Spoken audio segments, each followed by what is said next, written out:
Olá, pessoal, boa noite. Estamos aqui para falar hoje sobre um tema bastante relevante, bastante atual aí em relação à gestão organizacional, que é o uso de um sistema de gestão de inteligência artificial aplicada aos negócios e usando como referência uma norma bastante recente, que é a ISO IEC 42001.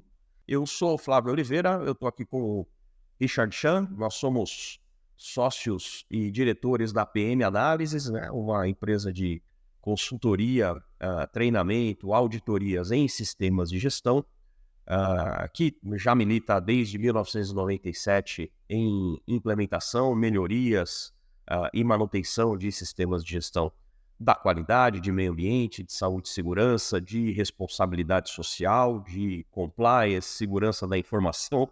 O que mais, né, Xan? Continuidade dos negócios, gestão de riscos. Exato. Então a gente já milita aí nessas diversas disciplinas relacionadas à gestão há muito tempo e portanto, né, acreditamos aí que temos como contribuir nessa discussão, acompanhando a evolução e a melhoria, né, que as referências normativas têm demonstrado, acompanhando também as evoluções pelas quais o mercado passa de uma maneira geral. Nós estruturamos a nossa conversa, que vai durar em torno de 1 hora, talvez um pouco menos. Nós estruturamos na forma de tópicos, de perguntas, né, cujas respostas vão nos levar a discutir alguns temas. E aí, Xan, já vou te chamar para a conversa, né? Vamos bater um papo aí a respeito desse tema, trazendo já uma primeira pergunta aqui para a gente debater, né? Qual é o propósito, né? O que a sociedade ganha ao promover um esquema de gestão para inteligência artificial? Bom, primeiro porque é uma preocupação, né, com o avançar da tecnologia, né, onde é que recai a responsabilidade das empresas que desenvolvem e até mesmo os usuários, né, e empresas que atuam no mercado, né, com a aplicação da inteligência artificial, né? Tem gente até falando, puxa, a inteligência artificial pode ser usada para roubar banco. Aí como é que fica? Tem várias implicações possíveis. Então, onde é que fica a responsabilidade do desenvolvedor ou de quem usa, né? Começa assim. Não, e acho que uma que é mais frequente e a gente ouve com maior frequência aí do pessoal bom, a inteligência artificial vai roubar o meu emprego, vai tomar o meu lugar para a realização de algumas atividades, né? Então, quer dizer, em alguns casos pode ser isso mesmo, e em alguns casos ela vai substituir atividades que são repetitivas. É verdade. Né? E tem um outro componente, né, que é mencionado em vários tópicos da norma, que é a possibilidade da inteligência artificial promover mudanças, modificações na cultura, né, de um grupo, de uma sociedade, de um país. Então você imagina, né, uma inteligência artificial no meio de povos, né, indígenas e comunidades tradicionais. Como é que seria? Que jeito? É engraçado, né? Então, isso aí é um atentado contra um patrimônio cultural? Seria? Como é que fica? Acho que no frigir dos ovos aí, nessa primeira provocação, uma conclusão que dá para tirar é que trata-se de um tema tão novo, cujos desdobramentos e os impactos que a utilização, o emprego dessa tecnologia vai ter, como você mencionou, né, em alguns grupos, na sociedade como um todo, para algumas pessoas, né, ainda é tão desconhecida que ter um formato, né, um framework, como chamamos, né, uma perspectiva de estruturação, de responsabilidade para a utilização dessa norma ou dessa tecnologia, mais do que a norma, a tecnologia em si, é muito saudável, né? Então, assim, antes de sair aplicando e desenvolvendo à torto e à direito novas tecnologias, é importante que os envolvidos pensem e, de uma maneira estruturada, é o que a norma propõe, né, levem em conta esses impactos. E tem mais um item que a gente não falou ainda, e mais tarde talvez a gente comente com mais detalhes, né? Que é a questão da privacidade, né? Da invasão, né? Então, por exemplo, eu estou lá no meu celular, né? nós estamos conversando, daqui a pouco o Big Data, o celular captura a informação e o Google vem e já dá, né, propaganda relacionada ao que a gente falou. Isso é brincadeira, eu me sinto invadido na minha privacidade. Isso já leva a gente para uma segunda pergunta, né? Para um segundo tema dessa nossa discussão, que é justamente a implicação, né? E o relacionamento que esse tema tem com a preocupação com a privacidade dos dados, com a segurança da informação, que está relacionada a isso que você começou a falar, né, Chan? Com certeza tem um equilíbrio que precisa ser encontrado, porque boa parte da base da inteligência artificial é um banco de dados. É a utilização de quantidades massivas de dados, alguns deles obtidos de maneira consentida, onde você vai lá e preenche um cadastro de uma grande empresa, e aí essa empresa vai utilizar esses dados para gerar informações aí que ela vai utilizar com diversos propósitos. Muitas vezes é de uma maneira inadvertida, né? Não bastasse isso, tem a questão da proteção, né? Direitos autorais também, né? Então, até onde vai, né? E quem vai disponibilizar ou quem vai fazer uso dos dados, a fonte. É uma fonte segura. Então, são várias vertentes, né? Primeiro a questão do direito autoral e depois a veracidade. Fake news, a gente está cansado de ver no dia a dia, né? O lance das enchentes e tal. Você pode usar uma inteligência artificial para criar uma imagem falsa. Com certeza. E aí, como é que fica? Você divulga isso, coloca no meio de informação e passa a ser verdade? Onde é que reside, vinculando a pergunta anterior? E a responsabilidade de quem é? A respeito dos impactos desse emprego inadequado, né? E também o uso dos dados para qual finalidade, né?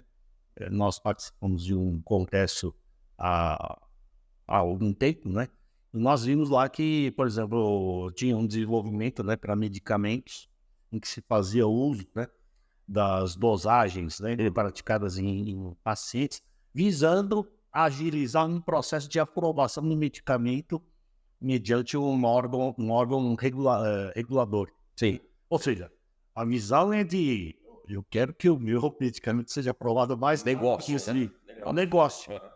Então, o quanto é lícito isso ou não lícito? Né? Quem participou ou contribuiu com um dado na informação, era um dado sensível, não era um dado sensível, poderia fazer uso ou não poderia fazer uso para essa finalidade. Foi consentido ou não, como você falou. Sim. Então, tem isso também, né? Não é nem a propriedade intelectual, o uso, a apropriação de informações. E é interessante. E aí, né, pessoal, vocês estão assistindo a gente aí, nos desculpem a gente às vezes divaga aqui, vai e volta nos temas, mas acho que também faz parte do encadeamento das ideias e também para tornar essa conversa menos monótona, né? Acho que é interessante isso, porque esse mesmo tema, né, assim, a questão que você mencionou do emprego da inteligência artificial, e a maioria de vocês que estão assistindo também provavelmente já tem nas suas próprias organizações aplicação de inteligência artificial em maior ou menor escala, ou tem planos para que isso aconteça, e a gente imagina que também seja um dos motivos do interesse por esse tema. Mais uma vez, junto com a responsabilidade pelo uso e utilização de dados, tem sempre um dilema envolvendo essas coisas, né?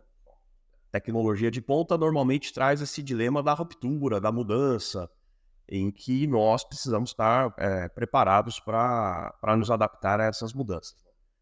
Mas, por exemplo, né, eu lembro que uma das discussões a respeito da utilização da IA, né, no desenvolvimento de produtos farmacêuticos, implica, né, numa decisão de negócios que pode ter impacto nos pacientes que estão interessados naquele produto.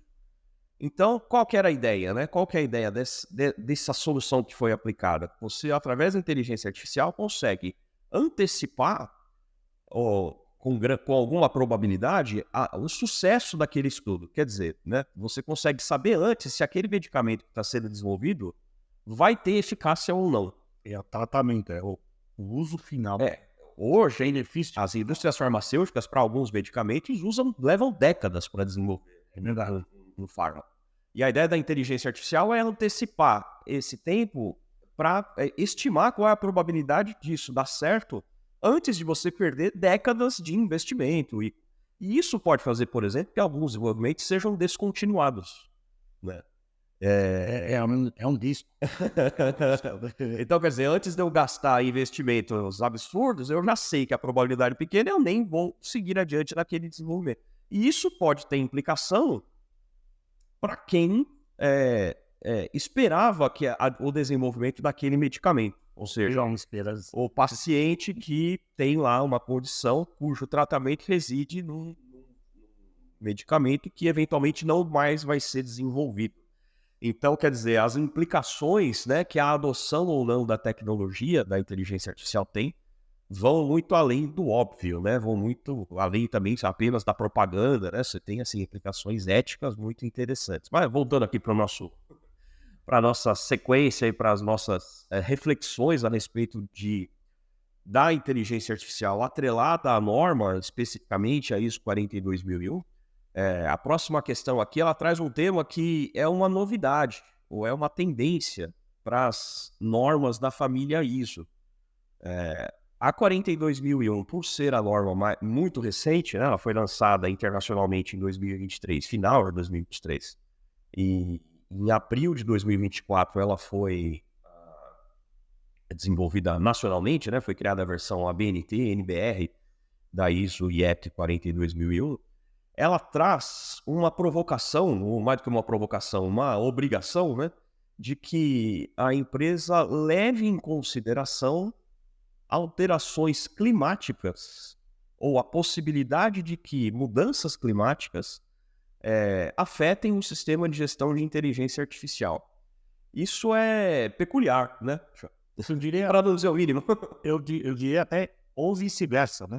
O que o desenvolvimento, né, a aplicação, o uso da inteligência artificial poderia promover ou estimular contribuições no sentido de acelerar ou provocar as alterações climáticas. Então, existem os dois vieses, Com certeza, né, para avaliar, e isso tem que ser considerado na avaliação de riscos, né? Até porque a gente vê que as demais normas, isso não é um privilégio da 42001, né? A primeira norma a ter esse viés de contribuição para a mudança climática foi a norma ISO 9001, ainda na versão 2015, com um amendment, com um anexo, um adendo, né? Desde dezembro do ano passado, se não me engano, né? Isso. E passou a valer. Então, mudança climática em qualquer norma ISO daqui para frente tem que ser uma consideração. Mas isso chama a atenção por uma coisa. Se mudança climática é uma preocupação de todos, globalmente falando, né? Nós estamos com experiência aqui no Brasil em particular. Sim. A pergunta é, e os demais itens? Né? Lá dos direitos humanos, né? Da discriminação, entre outros, né? Fatores de importância. Por que não também considerar? Né? É uma questão que fica em aberto. Né? Bom, eu imagino o seguinte, né? Que isso, ela está presente na 42.000, mas não é uma particularidade dessa norma específica, como você mencionou, na ISO, na 9.001, na 14.001, em várias outras normas vai aparecer essa obrigação. E ela reflete uma preocupação da ISO em relação a acompanhar a tendência da sociedade. Quer dizer, é um momento em que nós estamos vendo aí os impactos, estão começando a sofrer aí com maior frequência e maior intensidade o resultado dessas mudanças. Então, o que ela faz, e ela sempre fez isso, a norma ela nunca dita tendência, ela é uma resposta à tendência da sociedade e, portanto, ela busca disciplinar e organizar um pouco dessas tendências, né? Ela ouviu isso, entendeu isso e passou a colocar em todas as normas essa observação, né? De levar em conta as mudanças climáticas ao avaliar o contexto da organização. Então, quer dizer, ela chama atenção para um ponto específico, mas a gente não pode se restringir a isso. É o que você está comentando, né? É claro, né? Isso é um requisito normativo, eu tenho que demonstrar que pensei. Mas ao avaliar o contexto de uma organização, eu tenho que levar em conta todas as outras perspectivas. Se a gente parar para pensar num evento global que aconteceu, Covid-19, Certo, né? Sim. Gente, isso aí deveria ter uma consideração sobre todas as normas. Ou no que, né, Aham. o desenvolvimento de um sistema de gestão da qualidade. Qualidade de laboratórios, né? Sim. Especificamente falando. Poderia contribuir com uma fonte, o disparo de uma pandemia. Sim. Com certeza. Não é? Com certeza. Não é? Sim. Ou seja, o negócio é tão grave, levou a uma crise tão profunda, que isso deveria ser considerado. Ou, se a gente voltar um pouquinho lá para 2008, né, da crise lá no mercado financeiro, né, ok, no seu negócio, olhando para a qualidade, olhando para IA agora, no que isso poderá promover uma crise, né, no mercado, um caos financeiro? É um outro ponto. Então, quer dizer, não para, né? A grande mensagem aqui é que, embora a gente precise pensar nessa questão das mudanças climáticas, não é o único, bem de longe, né, aspecto a ser levado em conta, tanto na avaliação do contexto, quanto posteriormente na avaliação do impacto, na gestão do risco e tudo mais, né? Então, assim, são vários temas aí que podem suscitar essa discussão e essa avaliação e mais uma vez, né, como tomadores de decisão a respeito do emprego da tecnologia e da gestão dessa nova tecnologia, é muito importante que haja uma visão abrangente desses impactos e também do contexto em que a organização está inserida, né? E ainda sobre contexto, né, ou entrando um pouco mais nessa definição, já que essa menção à mudança climática está no capítulo de contexto da norma, a gente vê que houve uma mudança, né, em relação a normas anteriores, nessa obrigação de avaliar o contexto do sistema de gestão da organização relacionada com, que tem interesse em adequar o seu sistema de gestão de inteligência artificial. E isso tá basicamente ou muito relacionado com as implicações, né, do uso, do desenvolvimento, da aplicação dessa tecnologia nas diversas organizações. Isso é muito mais amplo do que era em outras normas. A ISO 9001, por exemplo, é muito mais simples em relação a isso. De meio ambiente, de saúde e segurança. E acho que até pela complexidade do tema, a 42001 traz assim uma riqueza muito grande, né? Ela dá uma importância muito grande à análise de contexto. Porque o tradicional seria considerar clientes, fornecedores, parceiros de negócio. Esse é o tradicional que a gente vê nas demais normas. Mas aqui fala de outras questões, como a preocupação com a cultura, né? Qual é o impacto, o que modificação, onde você está inserido, né? E, de novo, onde é que o desenvolvimento e o uso, né, poderão afetar a modificação, né, dessa cultura. São itens distintos. E tem uma coisa que a gente vai falar mais tarde, né, que menciona até outras partes interessadas, né? Então menciona em autoridades, né? Sim. Então, nós temos que entender que são países, são regiões no mundo, né, que têm regras distintas, né? Com certeza. Então, a questão da autoridade local prevalece. Então, a IA deverá respeitar, né, a essas regras locais também, ou regionais. Então, quer dizer, na aplicação de uma solução, no desenvolvimento, no uso de uma solução, pode ser diferente numa região ou em outra, principalmente porque, também é um tema que a gente vai abordar mais à frente, alguns locais já estão desenvolvendo regulação sobre inteligência artificial. E outros não, né? Assim, por exemplo, o Brasil ainda está caminhando nisso. A Europa já tem algo mais avançado, né? Estados Unidos, China, e se a gente for ampliar ainda para outros mercados, a gente vai ver que isso é ainda mais lento, né? Mas essa regionalização é uma coisa bem importante, né? E acho que isso aqui também abre o tema para a gente encaixar aí na próxima questão, que está relacionada ainda dentro do contexto, ainda dentro dessa análise da aplicação da norma, que a aplicação dela, ou quais são os limites, né? Ou quais tipos de empresa, quais tipos de organização poderiam adotar a ISO 42001. É apenas uma empresa de programação de software? Xan? Não, não. É só o cara que desenvolve a solução? O contratante é responsável por, né? Por isso que a norma fala em provedores, né? Porque se você tem provedores, empresa especializada, mas nós somos uma empresa cliente e contratamos esse provedor de serviço que Sim. envolve, né? Então nós temos uma responsabilidade, né? Sobre esse desenvolvimento e o uso futuro, para o que dessa inteligência artificial desenvolvida. Então, na verdade, se eu atuo, por exemplo, como um integrador de várias soluções de inteligência artificial para chegar a um fim específico, seja um produto, seja um serviço, e eu disponibilizo isso para o mercado, a minha responsabilidade é sobre todos esses provedores que estiveram envolvidos, né, nas etapas de desenvolvimento ou de operação, diga-se de passagem. Sim. Porque a gente tem que entender que a inteligência artificial é dinâmica e ela pode ser de operação de uso continuado, em que esse desenvolvimento seja continuado.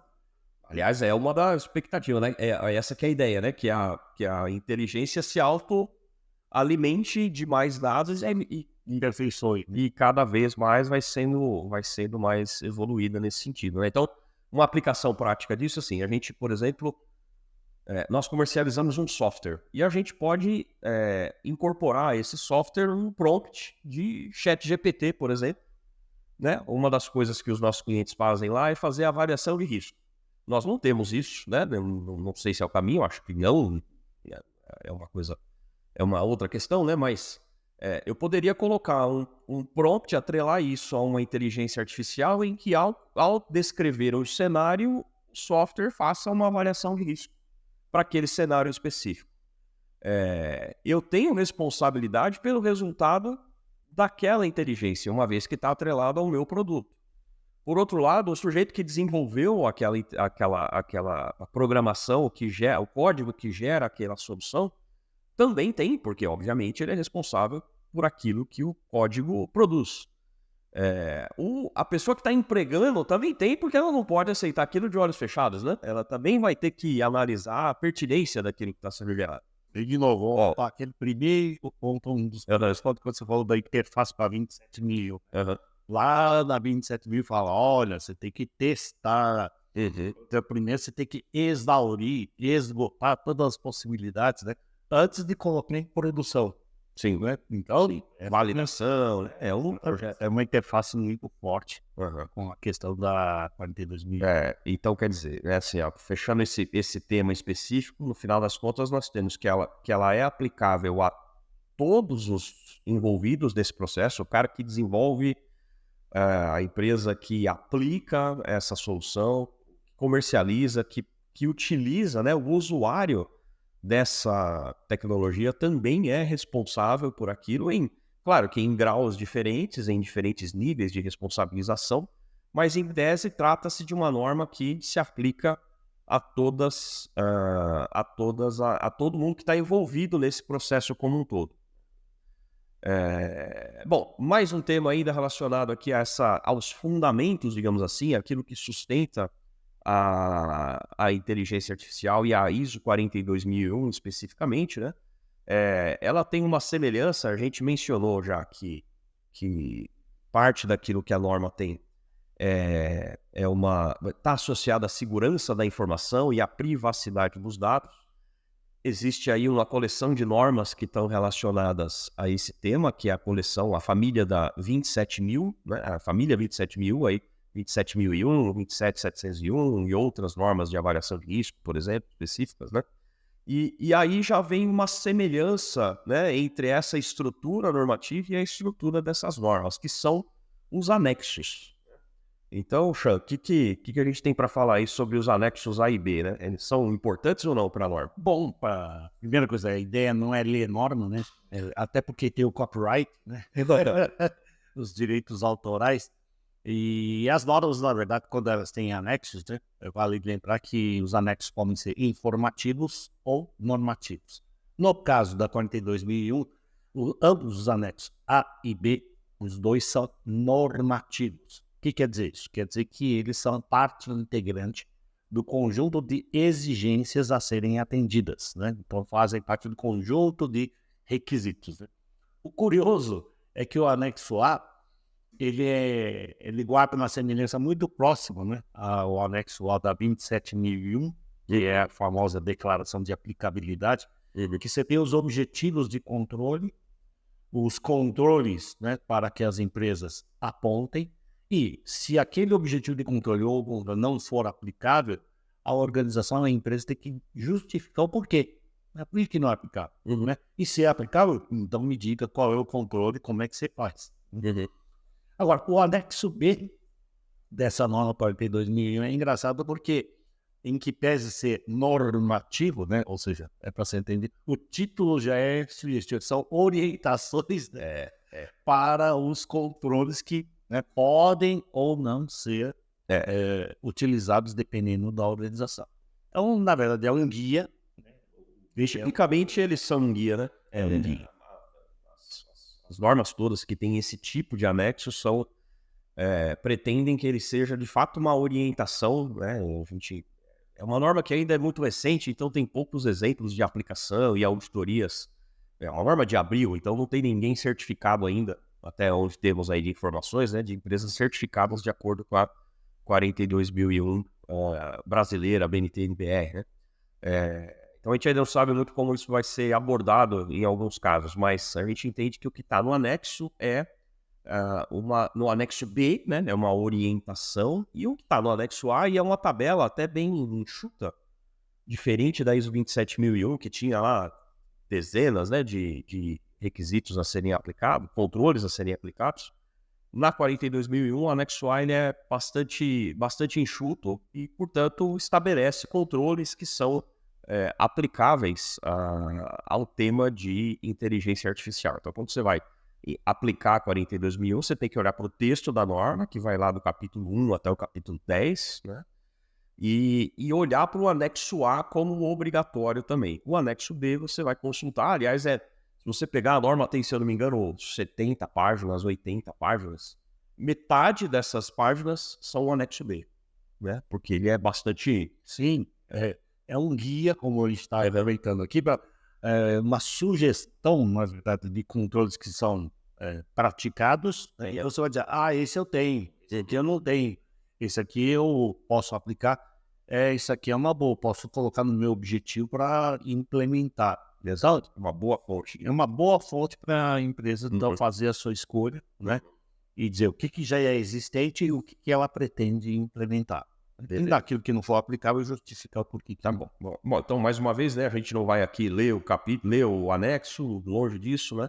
A ideia é ressaltar aqui a importância, e você que tiver interesse em saber mais sobre esse sistema de gestão, não esqueça dos anexos. Leia os anexos, entenda, porque ele tem uma fonte de dados, de informações bastante relevante a respeito da aplicação da norma. Bom, então saindo um pouco aqui da estrutura primordial da norma, né, a gente entra num tema que é bastante relevante para todas as normas da família ISO. Para 42.000 isso não é diferente, né, que é aquilo que nós chamamos de gestão de riscos, né? Então a gente entra aqui numa série de rápidas perguntas e tópicos a respeito da gestão de risco na ISO 42.001. E aí já vem uma primeira peculiaridade, né, Chan? Esse capítulo 6.1, que tradicionalmente em todas as normas é o capítulo que trata da gestão de risco, na 42.001 é um pouco diferente. Sim, né? Até porque guarda uma certa semelhança com a 31.000, né, que é ISO, que trata de gerenciamento de riscos, e ele separa em 3 tópicos, né? Esse é um grande diferencial das demais normas família ISO, né? Qualidade, meio ambiente, saúde e segurança, entre outras, em que você tem um capítulo para avaliar os riscos, quais são os cenários, né? Em que pode manifestar algum tipo de risco pela implementação, desenvolvimento e uso da IA. A parte de como é que você resolve isso, né? O tratamento dos riscos. Qual é o seu controle? Beleza, eu já sei qual é o problema, o que eu faço? Como é que eu faço? É o gerenciamento. Sim. E por fim, né, tem um capítulo muito importante, que a gente vai falar mais tarde, né, que é a parte da avaliação do impacto, né, que resulte, né, no sistema de inteligência artificial. Legal, legal. Eu acho que, assim, uma análise dessa diferença da 42.001 para as outras normas, acho que daí a gente entende um pouco da importância que é dado a esse tema, é até por isso que a gente escolheu, né, destacar ele de outros temas que aparecem na norma, da gestão de risco, né, porque justamente a maioria das normas é assim, mas a 42.000 em especial, ela é basicamente uma norma de gestão de risco aplicada a essa tecnologia específica. A gente vai ver que o item 6.1 tem essas diversas subdivisões que outras normas não têm. Além disso, a gente vai ver gestão de risco aparecendo em outros pontos da norma de uma maneira enfática. Então, ela aparece lá no item 8. Tem lá 2 ou 3 sub-itens do capítulo 8, que tradicionalmente é o capítulo de operação, é aquele em que você, de fato, executa os controles, né? Em que ela, de novo, volta a fazer menção à gestão de risco. Então, acho que isso é uma demonstração de que, como vários outros temas, né, para você, mais uma vez, tomador de decisão, sabe melhor que ninguém, gestão de risco é a base da gestão organizacional como um todo, né? E a 42.001 vem mostrar que gestão de inteligência artificial também é, principalmente, gerenciar os riscos que estão associados a ela ou que decorrem, né, da aplicação dessas tecnologias. E um lembrete importante, né, é a conexão com o item anterior que nós comentamos, né? Não deixar viver os anexos A e B, Sim. que a gente vai perceber ter um detalhamento, né? Mas quais são esses cenários de risco? Sim. Então, lá no desenvolvimento, lá na contratação, na aplicação da IA, né, desenvolvida e tudo mais. Ou seja, é todo um cenário de implicações, né, em mudança ou não cumprimento de legislação. Sim. Sim. Mas já estamos até adiantando o tema. Vamos, de cenários que são bem abrangentes para serem extenuados, exauridos, né? De forma assim, para não sobrar, né, nenhuma condição de a gente não tinha pensado. Não pensamos nisso. Não pensamos nisso. Eu acho assim que existe o risco de que o mapeamento de risco não seja completo. Isso é até um conceito associado à gestão de risco, né? Que ele nunca acaba, sempre tem novas perspectivas, sempre tem mudanças, né? Existe um conceito associado à gestão de risco, que é o conceito da incerteza. Então, é possível que alguma coisa fique para trás, mas o nosso trabalho, né, de quem está implantando essa norma e implantando o sistema de gestão é justamente reduzir, né, até onde for possível a chance disso acontecer. Quer dizer, tentar pensar em tudo de fato, né, e se preparar para isso. Aqui cabe um comentário importante, né, sobre a questão. Se eu mapeei o cenário, né, e fiz, vamos dizer, uma avaliação desses riscos, eu quantifiquei, entre aspas, né, o tamanho, né, desses riscos, obviamente que os tomadores de decisão, né, vão olhar para aquilo que representa um alto potencial, né? Sim. E quando eu digo um alto potencial julgando as consequências, Certo. Os impactos que a gente vai falar daqui a pouquinho, e a probabilidade de ocorrência, né, de manifestação desse cenário, né? Então, quando esse potencial é alto, a atenção dos gestores tem que estar mais aguçada, né? Mais atenta, porque provavelmente é onde demanda um controle mais rigoroso. Sim. Pode representar o orçamento, né, maior ou o investimento se o controle não tiver implementado. Então, esse é um ponto importante, porque pode representar a orçamentação da empresa em relação ao sistema de inteligência artificial e que, qual é o custo que eu tenho associado para manter esses meus controles? Pode tornar até inviável.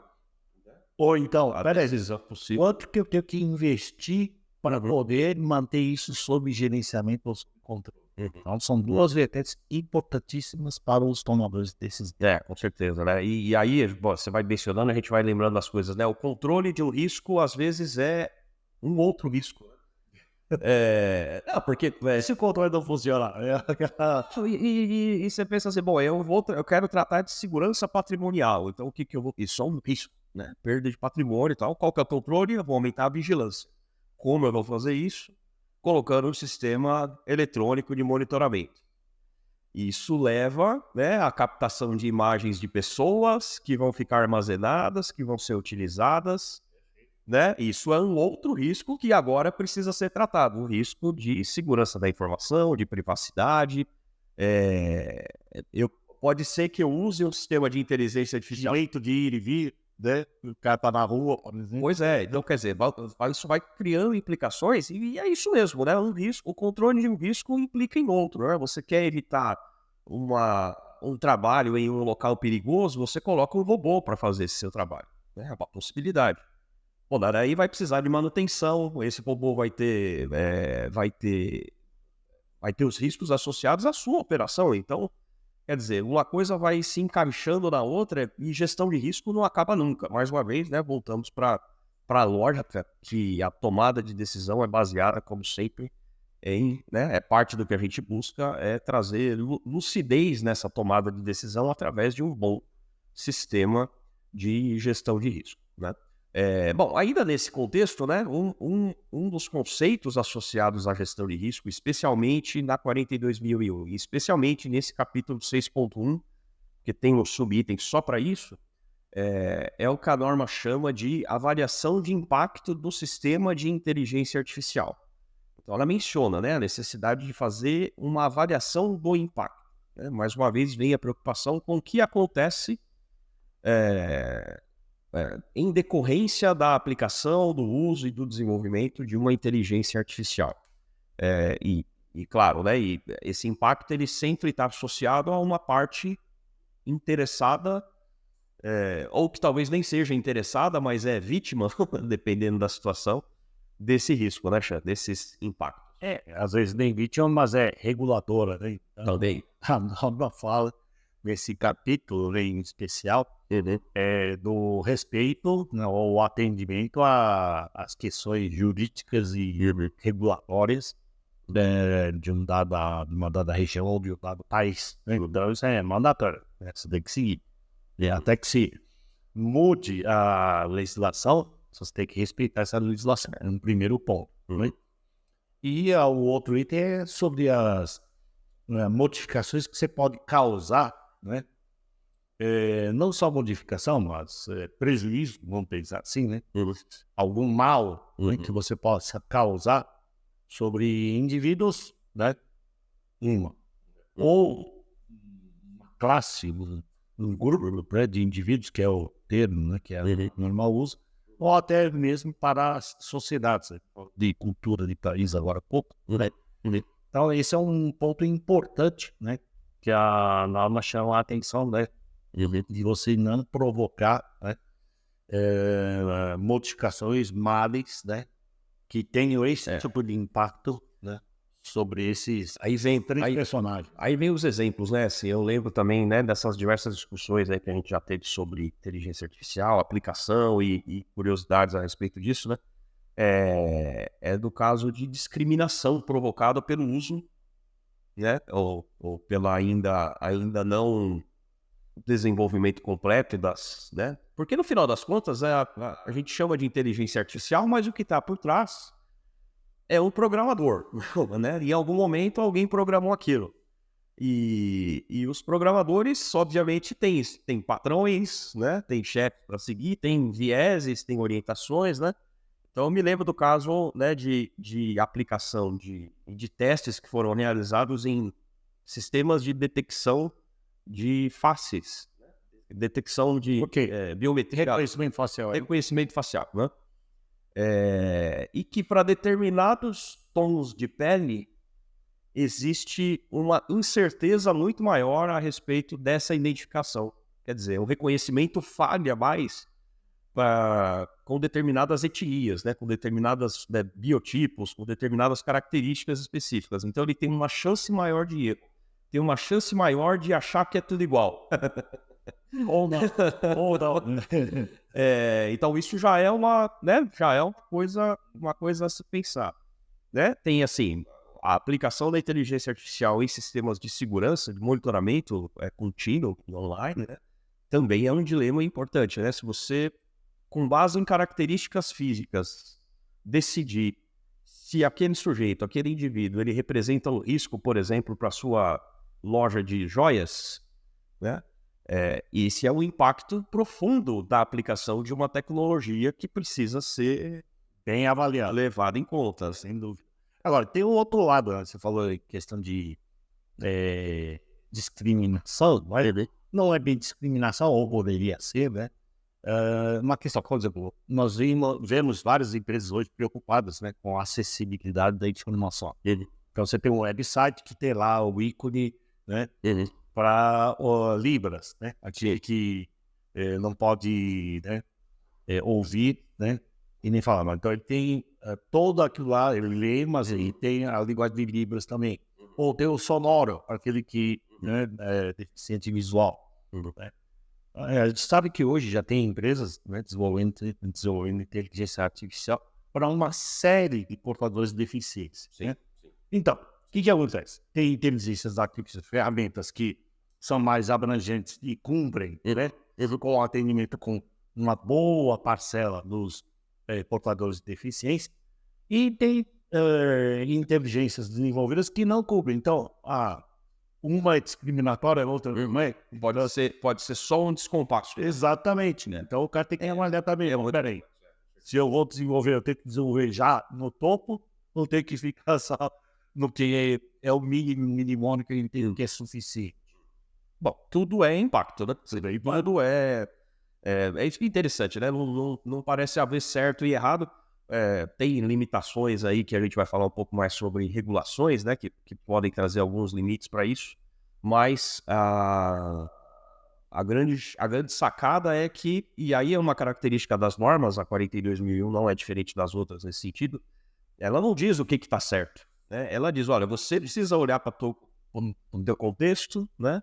Para a tua tecnologia e decidir. Sem dúvida. É claro que, como é uma norma certificada, né, as entidades certificadoras irão contrapor, né, ao texto da norma, os requisitos da norma, contra o que você declara ou assume que seja aplicável e os controles aplicados. E, obviamente, também a questão da legislação vigente, né, na região onde isso está sendo verificado. Tá, esses vão ser os limites, mas fora isso, a norma não impõe nenhuma desses limites específicos para essa aplicação. Até que a norma é voluntária, né? Até que seja vinculado a alguma condição como legislação, se tiver na legislação, isso seria o máximo. Não acredito que isso vai acontecer, né? Que vincular essa que obriga a norma, provavelmente. É improvável até pelas diferenças de regulações que nós temos, né? Mas pode ser uma questão contratual. Sim, se você for fornecer um serviço, né, para um determinado cliente que exija a certificação na 42.001, aí não discute. Se você quer fornecer, vai ter. Aliás, isso é uma tendência que a gente vê observada em outros temas, como ESG, como compliance, né? É que os grandes players acabem impondo aos seus fornecedores, aos membros ali da cadeia de fornecimento, que eles ou se adequem a alguns requisitos ou se certifiquem, né, de acordo com algumas normas. Então, acho que isso é uma coisa, quer dizer, é o próprio mercado se autorregulando e tentando separar o joio de trigo, né, tentando criar uma cadeia de confiabilidade em que, já que as responsabilidades são todas compartilhadas, né, em que o grande cabeça dessa cadeia, o líder disso, a montadora, a grande indústria, ela influencia todo mundo que faz parte desse processo como um todo, né? Bom, então quer dizer, tratamos aí um pouquinho de gestão de risco, e aí ainda na esteira da gestão de risco, mas mais associada ao impacto, e aí também contato com a avaliação de impacto é bastante interessante e bastante direto, né? É a necessidade de, em alguns casos, né, atender aí os aspectos regulatórios associados a ISO 42001. A norma menciona claramente que você precisa identificar, obviamente ela não diz que lei você tem que cumprir, né? Mas ela diz que você precisa atender à regulação associada ao objeto que está sendo avaliado, aquela tecnologia que você está usando. E aí o pioneiro nesse desenvolvimento é a comunidade europeia, né, Xan? Sim. O ato da comunidade europeia que trata desse tema. Sim, apesar de ter o Act ali, ele é o regulamento, né, da União Europeia para a inteligência artificial, e a tradução da sigla ali. Sim. E eu lembro que você tinha colocado ou discutido em algum post conosco, de que, pô, isso aí já é uma lei que vai vigir, né, na Europa como um todo, ou é um corte e costura, um acordo político, né, como a gente ouviu falar, né, numa convenção, em respeito às legislações vigentes, né? Então, será que vai ser superficial, né? De tal forma que respeite todas as legislações, ou detalhado o suficiente para poder cumprir com todas as regulações do Estado membro, né? Da União Europeia? Então, estamos aí na dúvida, está em discussão, né? A Itália estava enxabeçando isso, se não me engano. Eu acho que já tem um acordo. Eu acho que ainda não houve a promulgação oficial para a utilização desse texto como obrigação, né, dos países membros da Comunidade Europeia, mas eles com certeza estão na frente, né? O Brasil tem um projeto de lei, né, que também está tramitando desde o ano passado e que, como em muitos outros casos, ele vai acompanhando um pouquinho atrás, né, aquilo que está sendo desenvolvido em outros locais. A LGPD é o exemplo mais prático disso. Exatamente, é basicamente uma tradução com alguma adaptação. Então, assim, quer dizer, é uma regulação, o tema é novo, então, portanto, a regulação ainda é muito incipiente, né?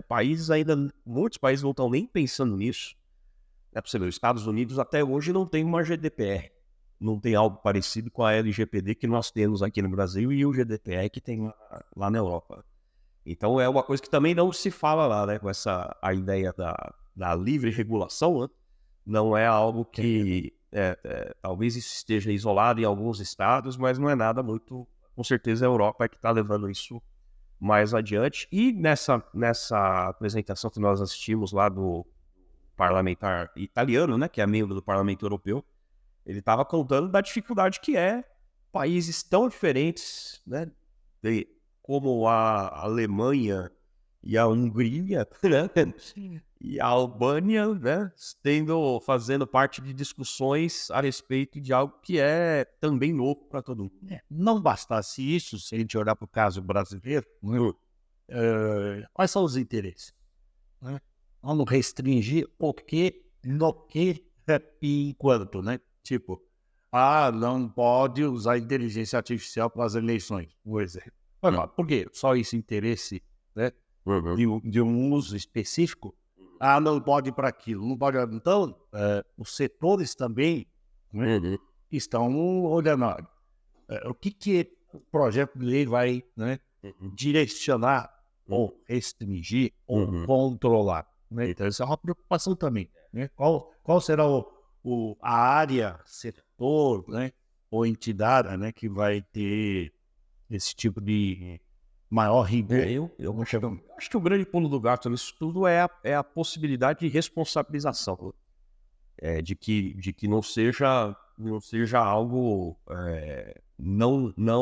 assim, terra de ninguém. Ou seja, como não é possível prever o que a inteligência artificial vai se tornar nos próximos meses, nos próximos anos, isso deve girar ao redor da ideia de que tem alguém fazendo isso acontecer, tem alguém tomando decisões, tem alguém se responsabilizando por aquilo, e que vai, obviamente, pagar pelos eventuais maus usos, né, em cada situação. Nós estamos num assunto sério, né, mas alguém já disse que o nosso país não é um país sério. E é complicado, né? Por vezes eu fico pensando se a gente dá razão ou não a esse tipo de comentário, né? Mas o fato é que um dia isso pode determinar sanções por aquilo que seja interpretado como uma responsabilidade civil ou uma responsabilidade criminal, como tal, né? E outra hora pode não ser, né? Em que você tem uma legislação regulando sobre. Sim, sim. Então, não é um problema. Ainda vai. É isso.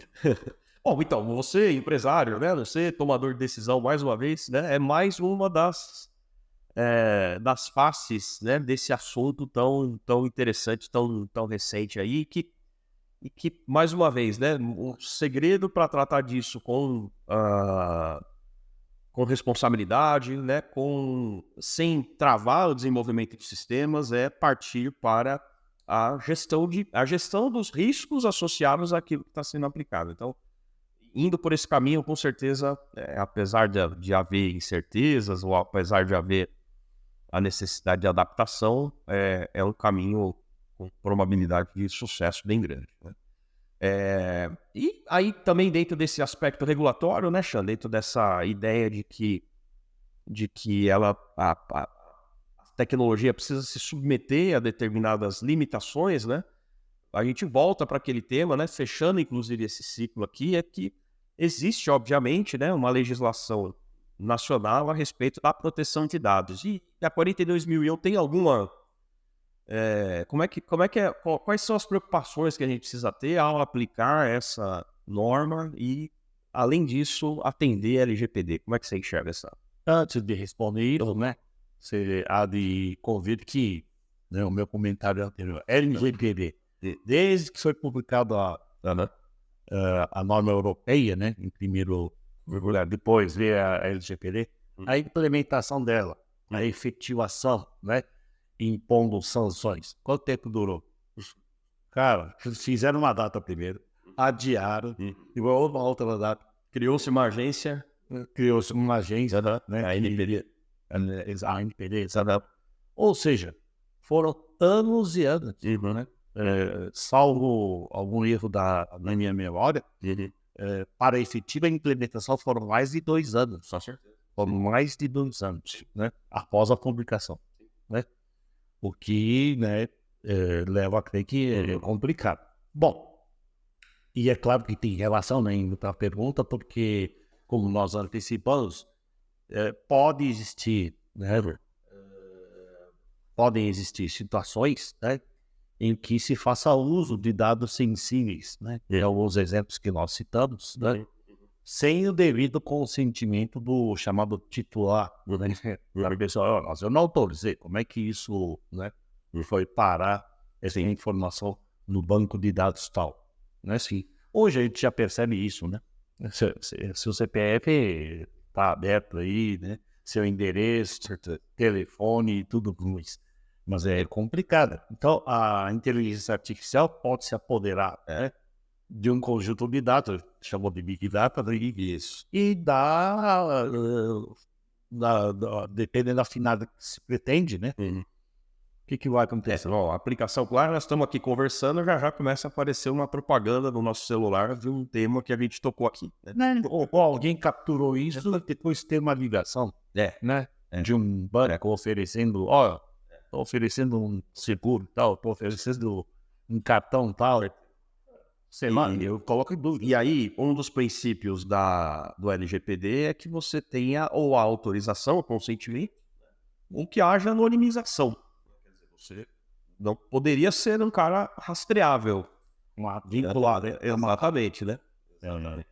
Aí sim, né? Agora, mas isso para pesquisas, né? Sim. De pesquisa, né? Sim. Agora, é importante de ver, né, que você tem os dados sensíveis e tem a questão de contrato, né? Por exemplo, se alguém vai para, né, um ambiente, vai ser contratado, candidato a emprego, sim, né? Sim. Ele vai dar lá, teus filhos, não sei o quê, então, plano de saúde são os meus dependentes, minha esposa, etc, etc.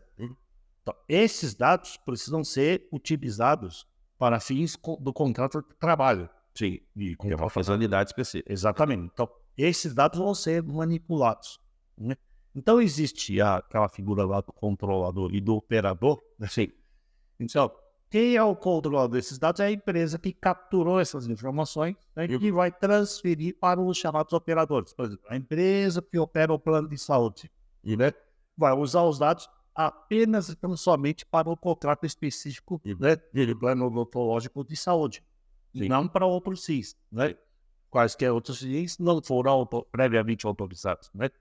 Então, nós entendemos que esse tipo de restrição continua válido, né? Com certeza. No uso, na aplicação de uma inteligência artificial para tal. Com certeza. Esse exemplo. Então, a figura, e é importante lembrar, como nós falamos ao longo da nossa apresentação, a cadeia de fornecimento como todo, né? Então, eu preciso garantir, né, essa privacidade, né, ao longo de toda a cadeia. Então, não é que essa responsabilidade. O controlador impõe restrições, impõe exigências, né, com relação à manipulação desses dados para os distintos operadores, tantos quantos forem. Perfeito, Cham. É isso aí. Eu acho que a gente está ficando sem tempo aqui já, né? Parte do que a gente trouxe aqui é realmente uma porção muito íntima de tudo que pode ser tratado nesse tema. A gente, obviamente, como mencionamos no início, né, nossa intenção aqui é despertar a curiosidade, despertar um pouco de um caminho inicial para que na sua organização, nas organizações com qual você se relaciona, você saiba que a tecnologia embarcada, né, e que traz aí a inteligência artificial, ela é perfeitamente viável, né, é algo que já não se pode mais negar isso. É realidade. Você não usar, você provavelmente usa e talvez nunca tenha pensado nisso. Quando você vai para dirigir, você vai para o trabalho, você está ali fornecendo informações e recebendo informações no seu GPS, né, te dizendo qual é o melhor caminho, por onde ir. Aquilo é inteligência artificial. E negar isso seria um risco, inclusive, para a sustentabilidade da tua organização, né? Então, assim, ela existe, está aí para ficar, vai só evoluir, mas também existem mecanismos, e aí a ISO é uma das organizações que leva isso adiante, né? Os diversos organismos reguladores dos países, dos continentes aí também trabalham nisso, que é criar maneiras responsáveis de lidar com essa nova tecnologia, né? Show. Comentários finais? É só observar para tudo que a gente vê como norma ISO 42001, um lembrete importante que a gente comentou, é uma norma voluntária, né, exceto se estiver vinculado a uma questão contratual. Acho que todo mundo tem que ter em mente isso. E se vier a ser referenciada em legislação específica. Esse é o ponto importante. Maravilha. Então aí os nossos contatos, e-mails, né? Se você escanear o QR Code aí, você vai para as nossas contas no LinkedIn. Fiquem à vontade para entrar em contato. Estamos à disposição. Maravilha? Até mais. Grande abraço. Tchau, tchau. Abraço.